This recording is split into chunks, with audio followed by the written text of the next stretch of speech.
जोङो दिमक्सि दखरा दुलाराय बर' फरायसा आफादा बड'लेण्ड नेत्रालय आइ केयार हस्पिटाल उदालगुरिनि मददथिजों दिमक्सि आनसलिक आबसुनि सिङाव थानाय सिङाव गोग्लैनाय मोनफ्रोमबो गामि बर'जों लोगोसे गुबुन गुबुन हारि माहारिनि थाखाय बेसेन नाङै मेगन फाहामथाय होनाय मोनसे हाबाफारि दिनै लादों। बेवहाय जोंजों लोगोसे बे हाबाफारियाव दिनै गामिनिफ्राय फैनानै 100निबो बारा सुबुं बिथांमोना मेगननि बेसेन नाङै जि फाहामथाय होनायखौ बिथांमोना लाफैदों।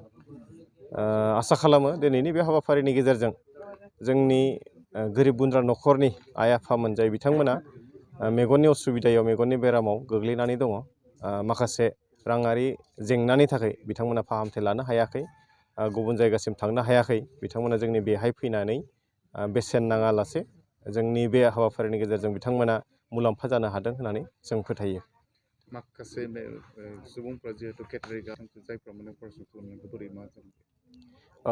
बेनि सायाव जोङो दासिम बिदि हाबाफारि लाथ'वाखै, खिन्थु जों दिनैनि उनाव जों बेखौ लानानै सिन्था मोनसे खालामनाय जादों जे जाय बिथांमोना साधारन भाबे ट्रिटमेन्टनि गेजेरजों हामा, बिथांमोनखौ जिहेतु माखासे जोंहा आइ आफा बिथांमोना माखासे राङारि असुबिदानि थाखाय गुबुन गुबुन नोरजिया जालांनायनि गेजेरजोंब्लाबो मालाबा मेगना खोब गाज्रि जालाङो बिथांमोननि थाखाय इयुननि समाव जों हाबाफारि लागोन, बेखौ जों बयनिसिमबो फोरमायनाय थाबाय।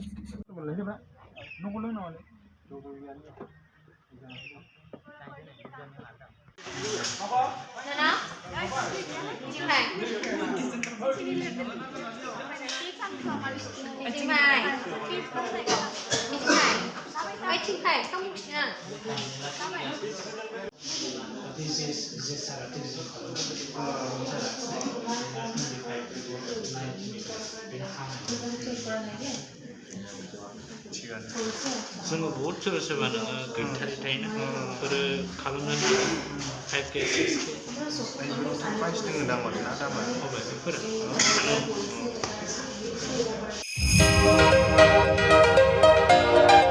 गोजोनथाव खौरां बाजाज बाइक लानो गोसो गुदुं सुबुंफोरनि थाखाय। क'क्राझार नोगोराव थानाय दावहारु अट' एजेन्सिया फैगौ 16, 17, 18 आरो 19 नभेम्बरसिम दिवाली धामाका अफार्स आरो लोगोसे मेगा लन काम एक्सचेन्ज मेला होगासिनो दं। दावहारु अट' एजेन्सियाव बायगिरि बिथांमोना लवेस्ट डाउन पेमेन्ट होनानै बाइक लानो हागोन आरो एक्सचेन्जनि खाबुआबो एभेलेबेल जागोन।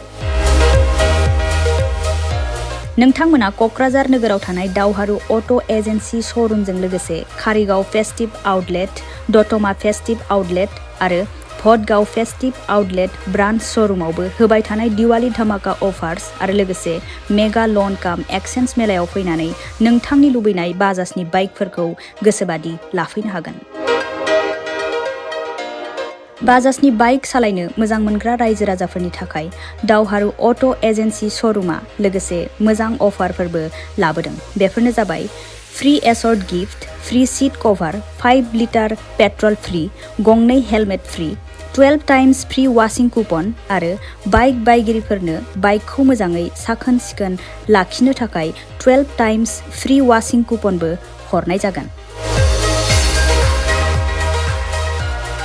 आबुङै मिथिना लाबावनो थाखाय 60000399 187 88 220 18193 जानबुं नम्बराव खौरां लाहरनो हागोन।